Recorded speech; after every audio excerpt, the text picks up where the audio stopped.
Assalamualaikum warahmatullahi wabarakatuh.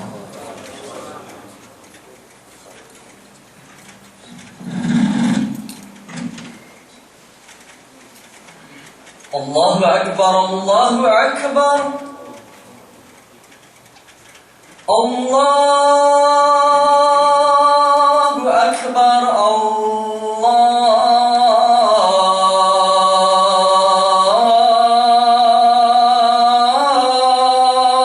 Akbar. Ashhadu an la ilaha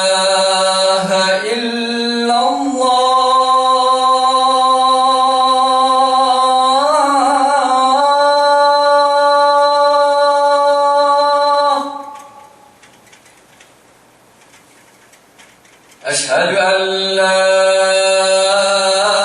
إله إلا الله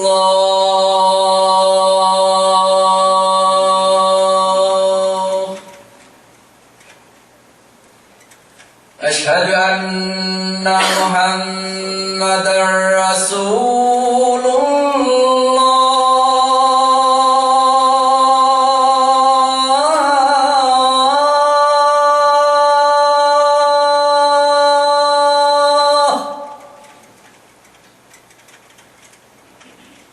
أشهد أن محمدا رسول الله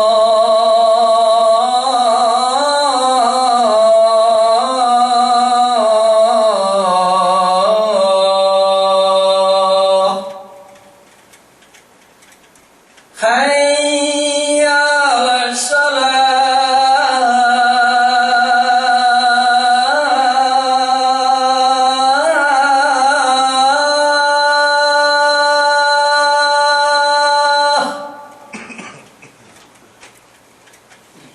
حي على الصلاة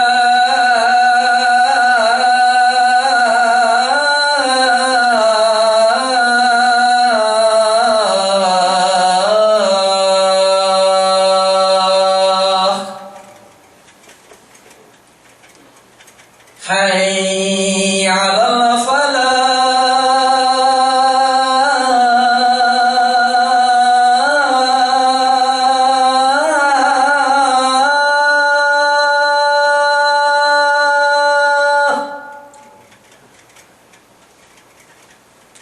حي على الفلاح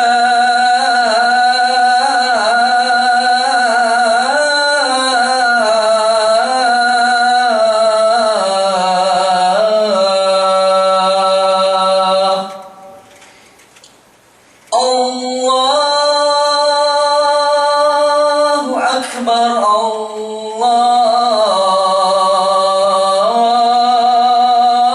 الله أكبر لا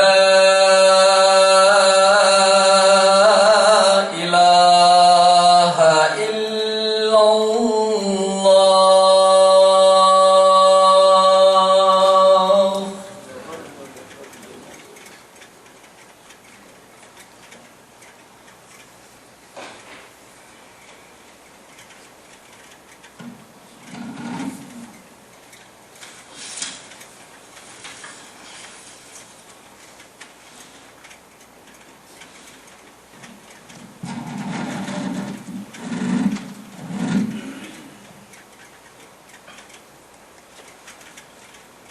Alhamdulillahilladzi amarna bil ittihadi wal i'tisami wa bihablillahil matin.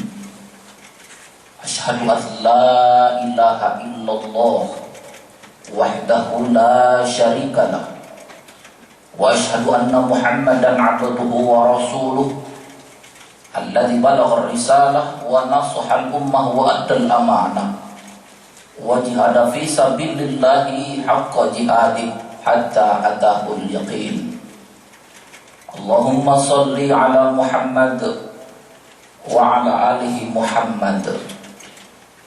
Fa ya ayyuhal muslimun ittaqullaha haqqa tuqatih wa la tamutunna illa wa antum muslimun. Qala Allah Ta'ala fi kitabihil aziz. A'udzu billahi minasy syaithanir rajim. Bismillahirrahmanirrahim. Ya ayyuhalladzina amanu taqullaha wal tanzur nafsum ma qaddamat lighad wattaqullaha innallaha khabirun bima ta'malun. Shadaqallahul azim. Ma'asyiral muslimin jamaah Jumat rahimakumullah.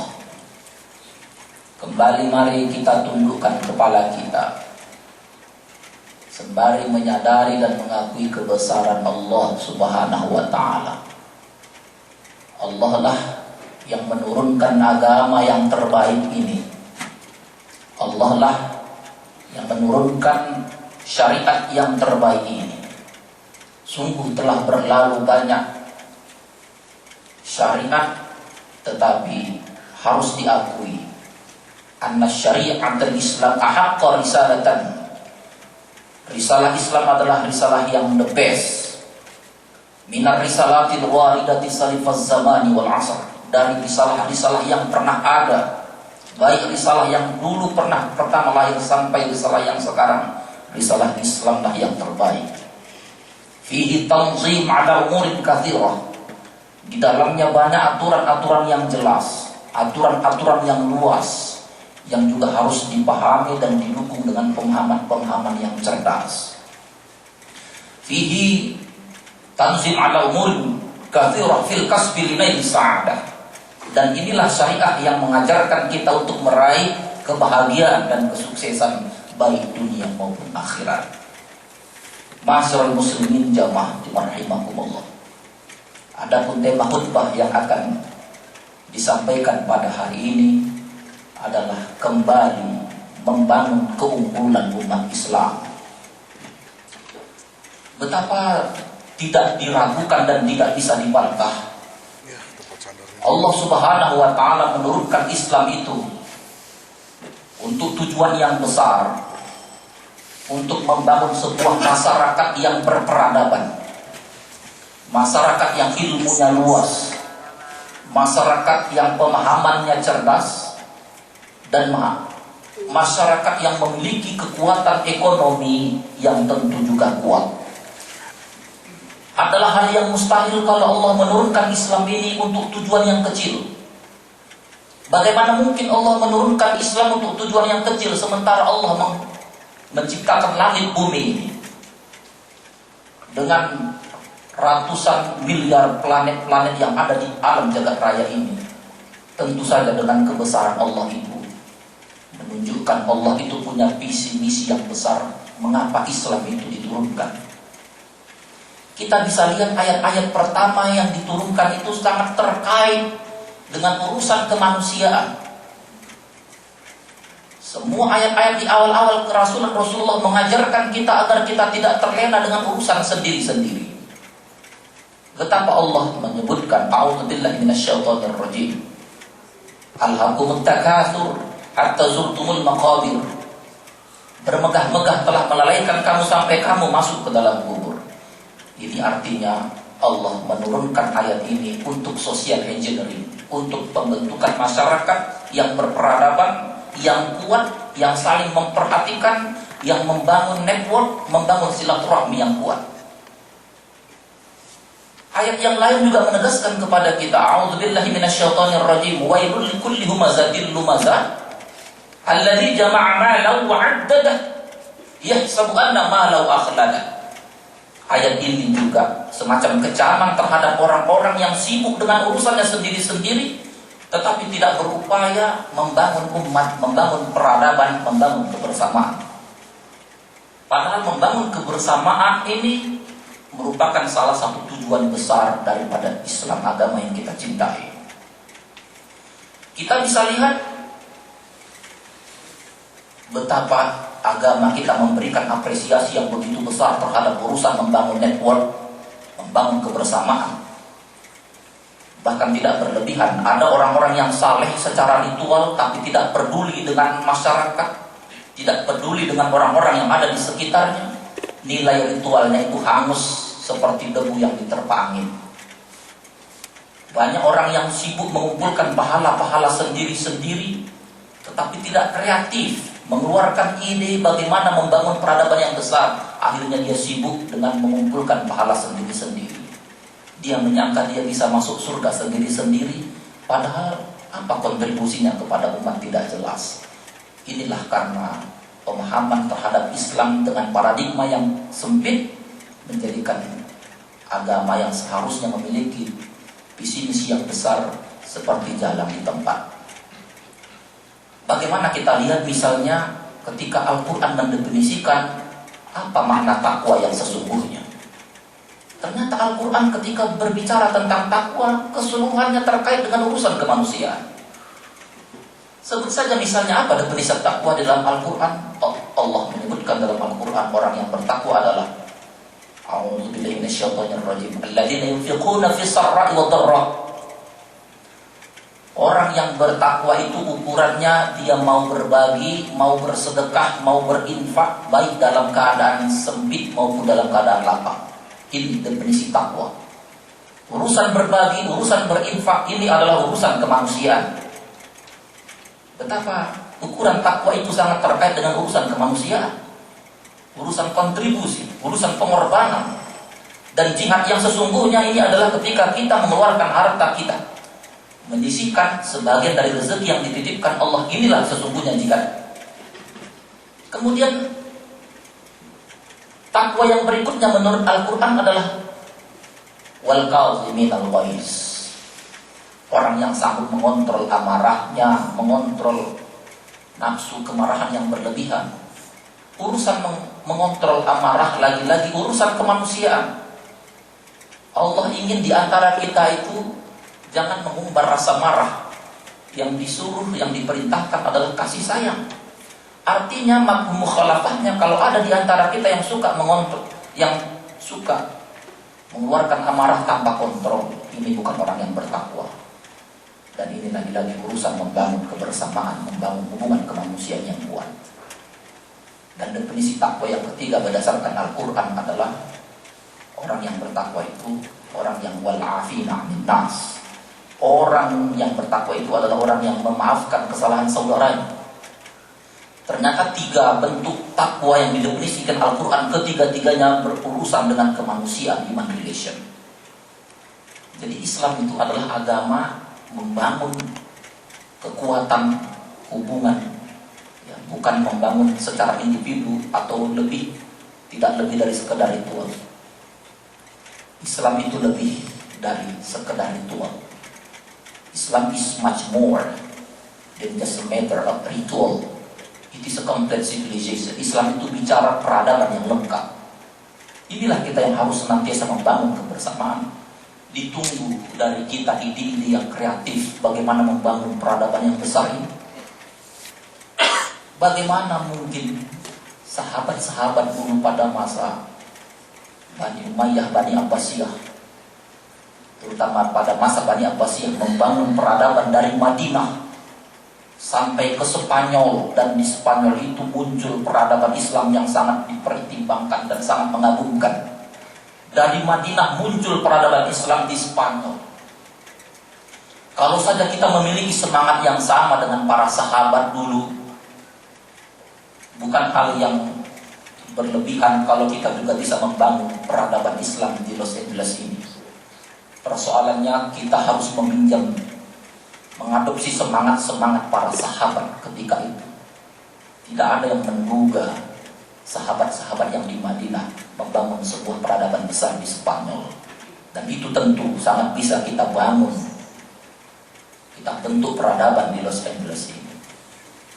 Ma'asyiral muslimin jamaah rahimakumullah. Tanda-tanda berikutnya betapa Islam ini memberikan apresiasi yang besar terhadap urusan kemanusiaan. Ternyata urusan kemanusiaan, jika terjadi bersamaan waktunya dengan urusan dengan Allah, itu urusan dengan Allah bisa diringkas. Yang diringkas bukan urusan kemanusiaannya, tapi urusan dengan Allah. Jika kita beribadah kepada Allah dalam arti sholat, dan di dalam sholat itu terjadi urusan kemanusiaan, sholatnya bisa diringkas. Ini artinya agama kita memberikan penghargaan yang besar terhadap urusan kemanusiaan, sampai-sampai ibadah bisa diringkas. Ketika sholat yang awalnya 4 rakaat bisa menjadi 2 rakaat.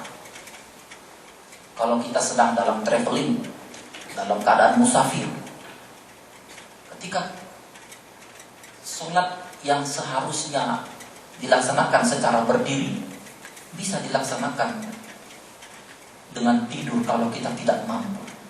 Jadi urusan kemanusiaan itu diberikan apresiasi yang besar, sampai-sampai urusan ibadah pun bisa diringkas. Dan itu dicontohkan oleh Rasulullah ketika beliau menjadi imam sholat. Sebelum melaksanakan sholat, ketika menjadi imam, Rasul lihat dulu ke belakang. Kalau ada jamaah yang sudah sangat uzur, Rasulullah meringkas sholat.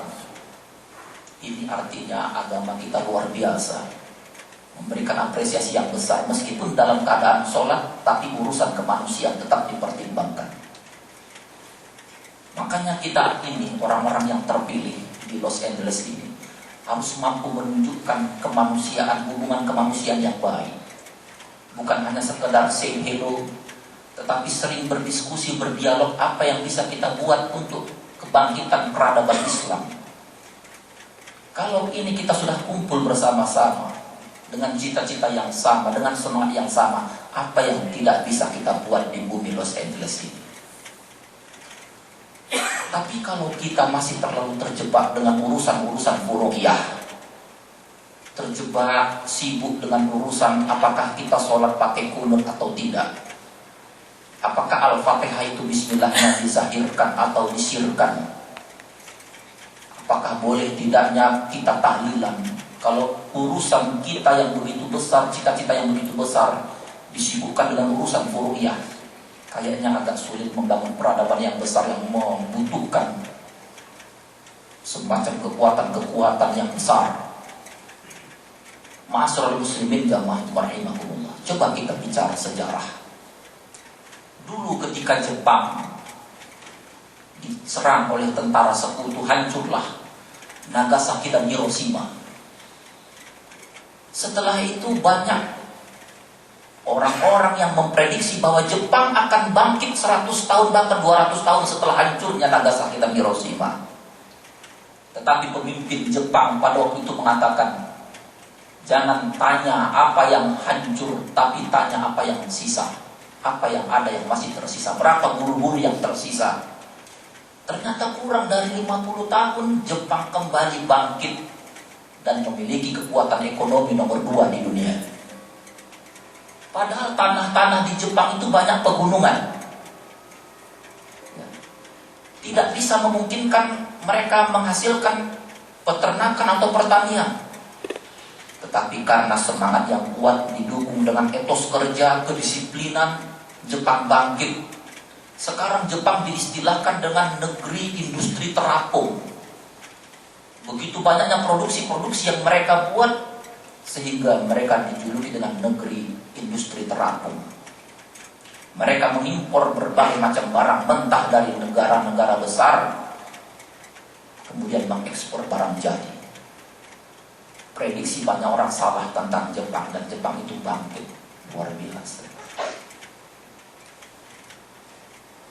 Kalau kita mau lihat bagaimana negara-negara yang lain bangkit meski dalam kondisi yang tidak memungkinkan untuk maju.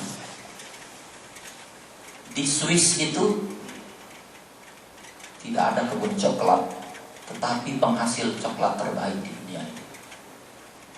Tidak begitu dikenal reputasi keamanannya, tetapi orang-orang banyak menginvestasikan uangnya di bank-bank Swiss. Bahkan penghasil makanan-makanan terbaik, susu yang terbaik, Nestle dan lain sebagainya. Menyusul sekarang ini China dan Korea dengan produk-produk yang terkenal di dunia, LG, Samsung dan lain sebagainya, yang dalam waktu dekat diprediksikan 10 tahun lagi mereka mengimbangi kekuatan ekonomi di Amerika ini. Dulu ketika Singapura harus berpisah dengan Malaysia, Lee Kuan Yew waktu itu menangis, tetapi ternyata Singapura membuktikan diri menjadi salah satu negara terkaya di dunia. Artinya umat Islam yang ada di Indonesia bukan kalah cerdas. Banyak umat Islam Indonesia yang begitu cerdas, tetapi karakter secara kolektif belum menunjukkan adanya etos kerja, tanggung jawab, kedisiplinan, on time. Itu saja yang belum ada. Ini sebenarnya yang harus kita bangkitkan.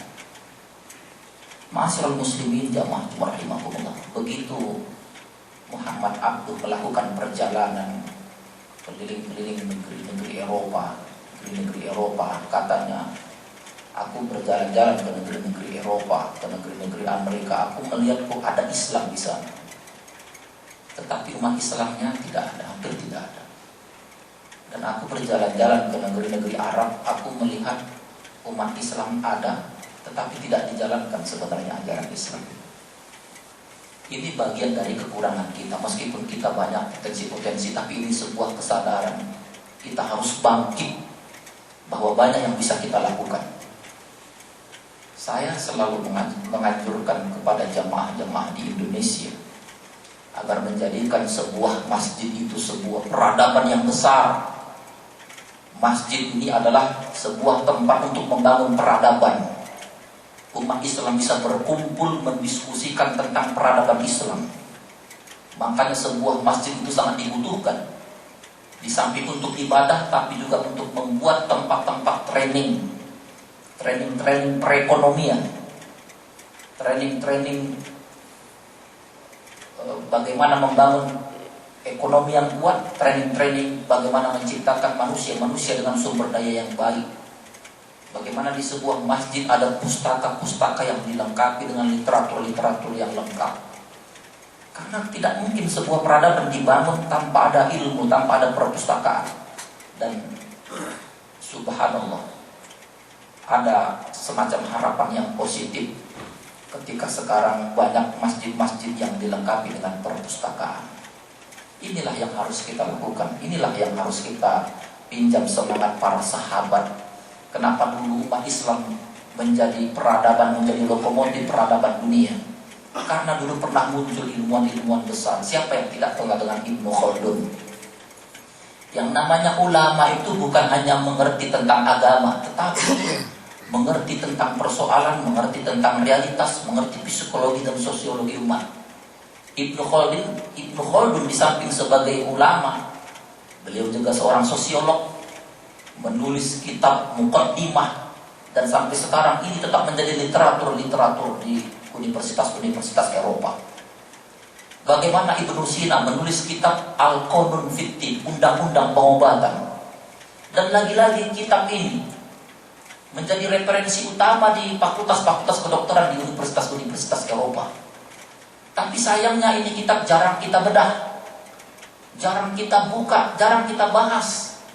Sehingga umat Islam lagi-lagi menghabiskan waktu untuk urusan ritual. Padahal kita mau membangun peradaban. Dan kalau kita sudah punya tempat, punya wadah, apa yang tidak bisa kita bangun? Ma'asyiral muslimin jamaah rahimakumullah. Umat Islam itu harus selalu optimis karena Allah menjanjikan bahwa kita akan menang. Tetapi pertanyaannya, apakah kita sudah memantaskan diri untuk menang? Allah Subhanahu wa taala berfirman, "A'udzubillahi minasyaitonir rajim. Walladzi arsala rasulahu bil huda wa dinil haqq liyuzhirahu 'alad dini kullihi walau karihal musyrikun." Allah yang menurunkan agama ini dan pasti akan dimenangkan Allah. Ala inna nasrullah qarib. Ketahuilah pertolongan Allah itu sudah sangat dekat. Ini jaminan Allah bahwa kita akan menang. Tetapi menang atau tidaknya tergantung pilihan-pilihan besar yang mau kita ambil. Apa pilihan besar yang mau kita ambil di sini? Pusat-pusat keislaman seperti apa yang mau kita bangun? Tergantung pilihan kita. Dan Allah tidak akan merubah kalau kita tidak mampu melakukan perubahan-perubahan yang besar, kalau kita tidak mampu mengeluarkan ide-ide yang besar untuk kebangkitan umat Islam, terutama di bumi Los Angeles ini. Ma'asyiral muslimin jamaah rahimakumullah.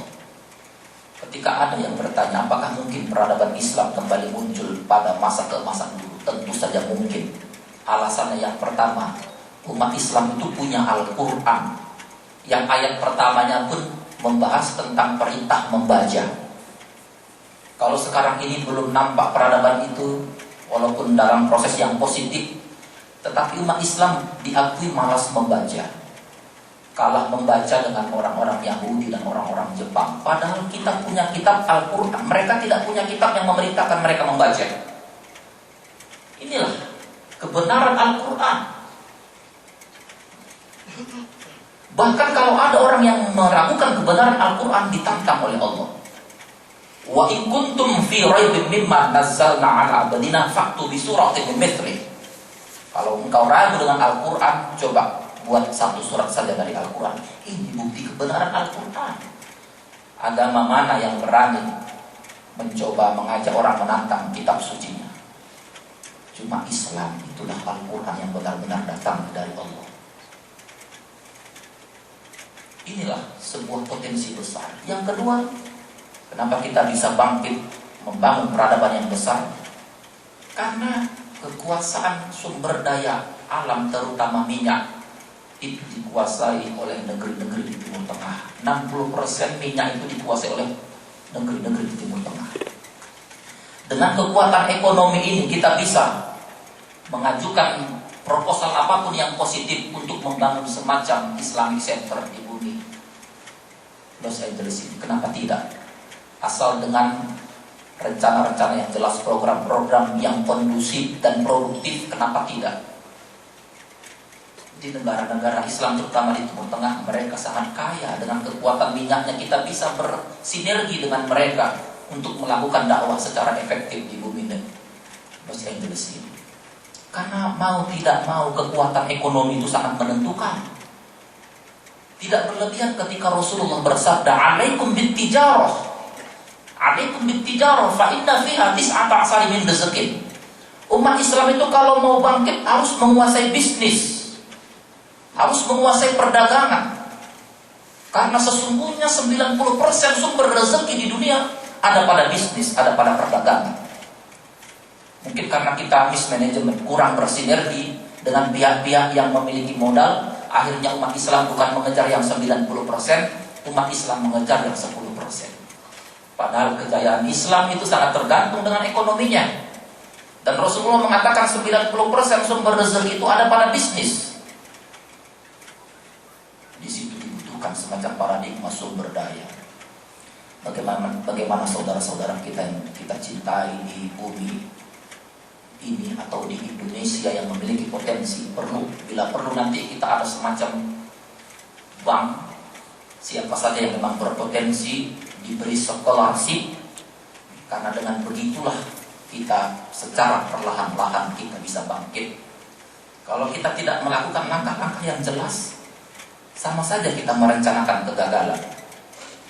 Setelah disurvei ternyata jumlah doktor, orang-orang yang non-muslim itu kalah jauh sekali perbandingannya dengan dokter-dokter yang ada di Indonesia. Mereka jumlahnya puluhan ribu, tapi kita bisa terhitung sangat sedikit sekali. Mereka terus melakukan inovasi-inovasi sehingga mereka sekarang unggul dalam hal sains, teknologi, ekonomi, dan lain sebagainya. Tetapi lagi-lagi ini adalah sebuah rencana besar yang harus kita bangun. Inilah Islam yang sesungguhnya. Kita tentu tidak kaget dengan peradaban yang besar, karena dulu umat Islam dengan keilmuannya, dengan kekayaan ekonominya sudah membuktikan menjadi peradaban yang terbaik di dunia ini. Jadi ini hanya masalah waktu. Tinggal kekompakan kita, apa yang harus kita lakukan sekarang, apa action yang harus kita laksanakan pada hari ini, keputusan besar apa yang harus kita lakukan dalam rangka memberikan peradaban Islam yang betul-betul menjadi rahmatan lil alamin. Karena untuk itulah Islam diturunkan, wa ma arsalnaka illa rahmatan lil alamin. Dan tidak mungkin umat Islam ini menjadi rahmat kalau di antara kita, di internal kita saja kita selalu sibuk menghabiskan pemikiran untuk hal-hal yang furu'iyah. Kita harus tutup ini yang furu'iyah, berpikir apa yang paling mendesak. Kita harus berpikir sekarang ini tentang fikih prioritas. Dalam fikih prioritas itu kita harus memperjuangkan agama, memperjuangkan akal. Semua kita harus cerdas, memperjuangkan harta. Itulah yang disebut dengan hifzul mal, hifzul akal, hifzul din. Itu prioritas kita, bukan urusan furu'iyah yang tidak akan pernah habis-habisnya. Tidak pernah habis-habisnya kalau dibahas furu'iyah, menghabiskan tenaga pikiran, tapi membuat kita tetap jalan di tempat.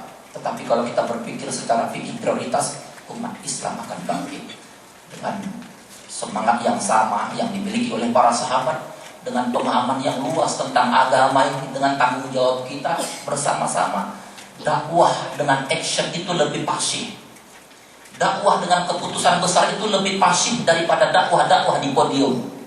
Dan tantangannya ada pada kita. Dan kita ini orang-orang terpilih yang dihadirkan Allah ke sini.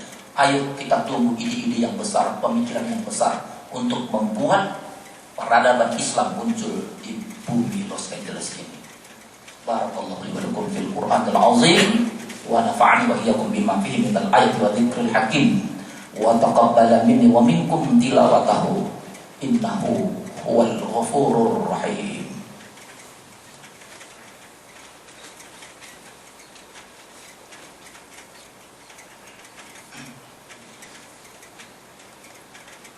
Alhamdulillahilladzi arsala rasulahu bil huda wa dinil haqq liyuzhirahu 'ala ad-dini kullihi wa kafa billahi shahida. Asyhadu an la ilaha illallah wahdahu la syarika lah wa asyhadu anna Muhammadan 'abduhu wa rasuluhu khataman nabiyyin la nabiyya ba'da. Allahumma shalli 'ala Muhammad wa 'ala ali Muhammad. Fa ya ayyuhal muslimun ittaqullaha haqqa tuqatih wa la tamutunna illa wa antum muslimun. Qala Allah Ta'ala fi kitabihil karim, a'udzu billahi minasy syaithanir rajim, bismillahirrahmanirrahim. Wal 'asr innal insana lafi khusr illa alladziina aamanu wa 'amilus shalihaat wa tawassaw bil haqq wa tawassaw bis sabr. Innallaha wa malaikatahu yusholluna 'alan nabiy ya ayyuhalladziina aamanu shollu 'alaihi wa sallimu taslima. Allahumma ighfir lil muslimina wal muslimat wal mu'minina wal mu'minat al ahya'i minhum wal amwat innaka sami'un qaribun mujibud da'wat wa ya qadiyal hajat. Allahumma rabbana na'udzu bika minal hammi wal hasan wa na'udzu bika minal 'ajzi wal kasal wa na'udzu bika minal jubni wal bukhli wa na'udzu bika min ghalabati ad-daini wa qahri rijal. Rabbana atina fid dunya hasanah wa fil akhirati hasanah wa qina adzabannar. Ibadallah, innallaha ya'muru bil 'adli wal ihsan wa ita'i dzil qurba wa yanha 'anil fahsya'i wal munkari wal baghi ya'izukum la'allakum tadhakkarun washkuru 'ala ni'amihi yu'tikum wa la dzikrullahi akbar.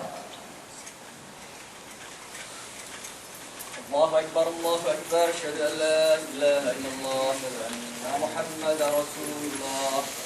Ya syai'a hayal falah qad qamatis salah qad qamatis salah. Allahu akbar, Allahu akbar, la ilaha illallah. La ilaha illallah Muhammadur Rasulullah. Sufufakum fa inna taswiyata sufu min tamamis shalah. Rapat dan diluruskan saf. Alat komunikasi mohon dapat di-silentkan agar tidak mengganggu khusukan ibadah. Salatu jami' salatu rahimakumullah.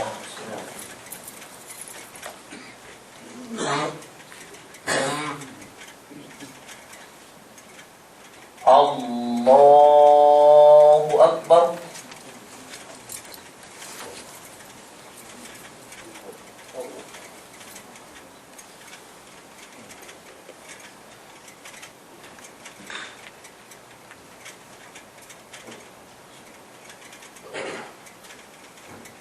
Bismillahirrahmanirrahim. Alhamdulillahi rabbil alamin. Ar-Rahmanir Rahim. Maliki يوم الدين إياك نعبد وإياك نستعين اهدنا الصراط المستقيم صراط الذين أنعمت عليهم غير المغضوب عليهم ولا الضالين آمين. بسم الله الرحمن الرحيم هل أتى على الإنسان حين من الدهر لم يكن شيئا مذكورا إنا خلقنا الإنسان من نطفة أمشاج نبتليه فجعلناه سميعا بصيرا إنا هديناه السبيل إما شاكرا وإما كفورا إنا أعتدنا للكافرين سلاسلا وأغلالا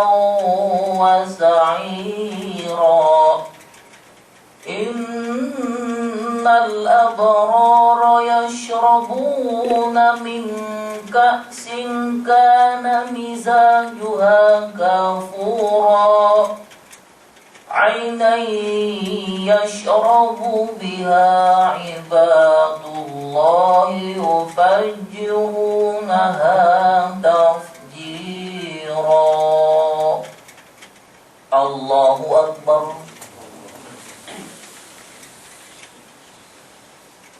سمع الله لمن حمده ربنا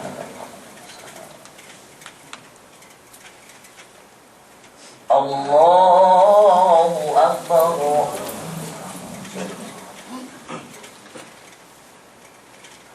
الله أكبر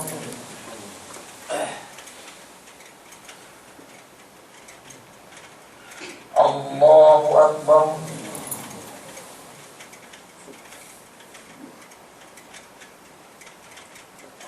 الله أكبر بسم الله الرحمن الرحيم الحمد لله رب العالمين الرحمن الرحيم مالك يوم الدين إياك نعبد وإياك نستعين اهدنا الصراط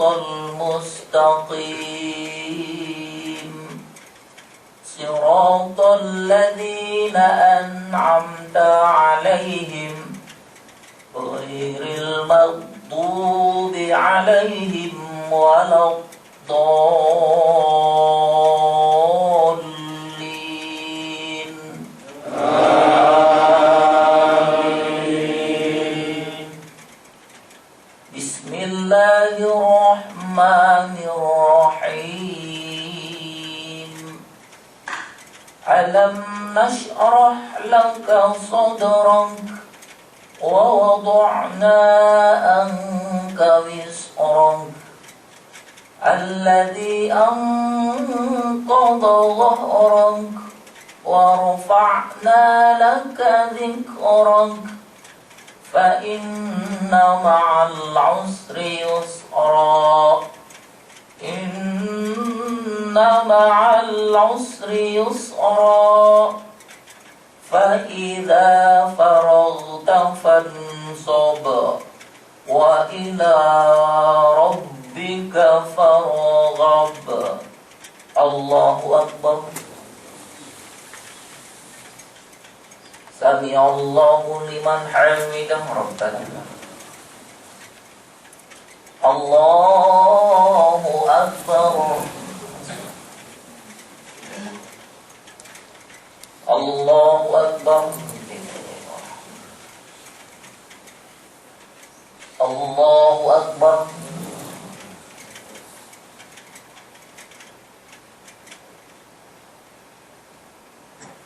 الله أكبر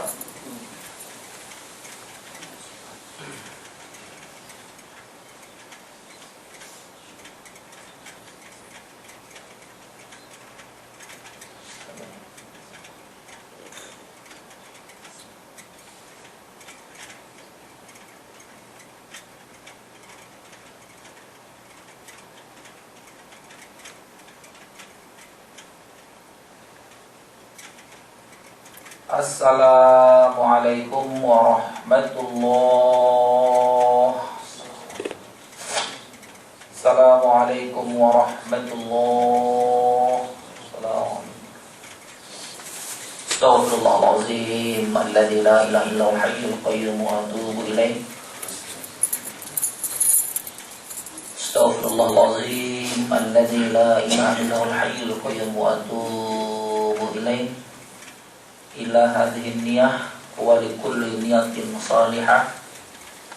Khususan kita kirim doa kita pada almarhum keluarga Toregar.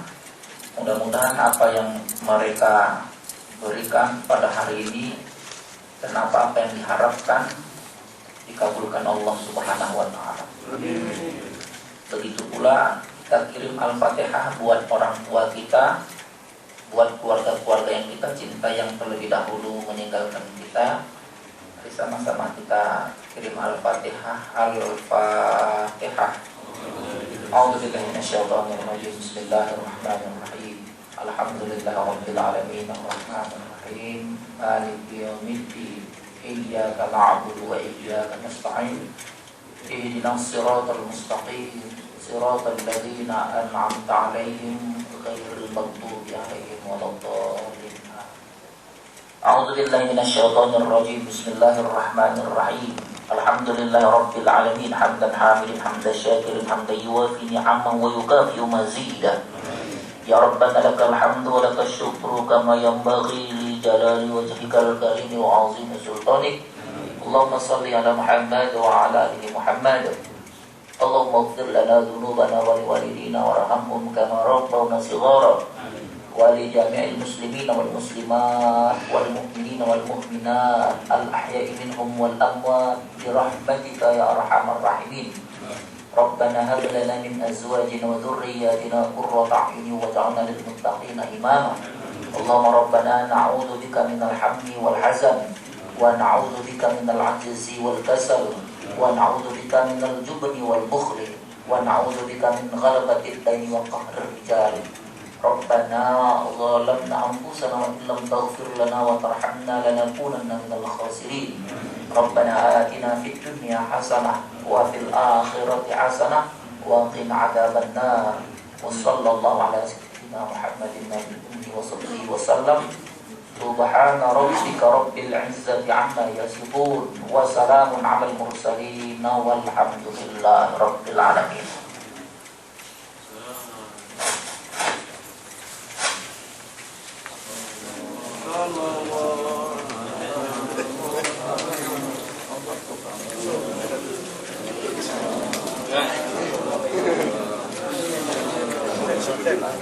Itu di pintu sebelah kanan itu. Oh, yang kanan. Ekstranya katanya bukan satu pintu, katanya ada 3 pintu ya. Jadi ada apa? Satu barat itu. Nah, iya yang ini sama itu ya pintu ya. Pintu depan sama pintu. Iya. Sama belakang juga kan. Kena semuanya. Oh enggak. Iya. Itu kena semua. Iya. Yang bukan akibat kecelakaan itu loh. Bukan. Yang ekstrasinya itu. Oh, ekstrasi itu yang di pintu memang itu terus bajunya bahan kiri lalu bukan pintunya doang. Iya, jadi pintu. Depan itu memang dulu ada tentang perjalanan itu. Ya. Tekok gitu. Iya. Itu nggak apa-apa yang ke depan sih. Oh, itu masih betul. Tapi sih nggak usah yang kanan itu. Oh, Belakangnya aja. oh ya belakangnya aja. Aneh dong kalau gitu. Belakangnya doang tapi nggak masuk semuanya. Kenapa nggak terlalu kelihatan, Pak? Ini nggak terlalu kelihatan.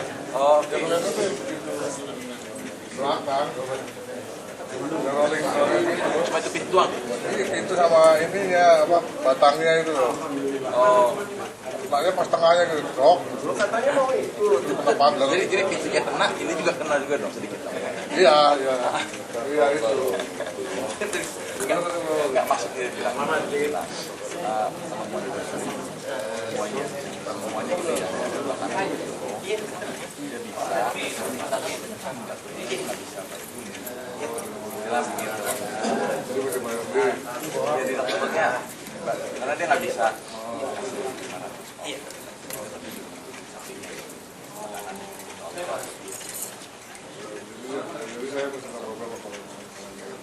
Enggak, jadi istilahnya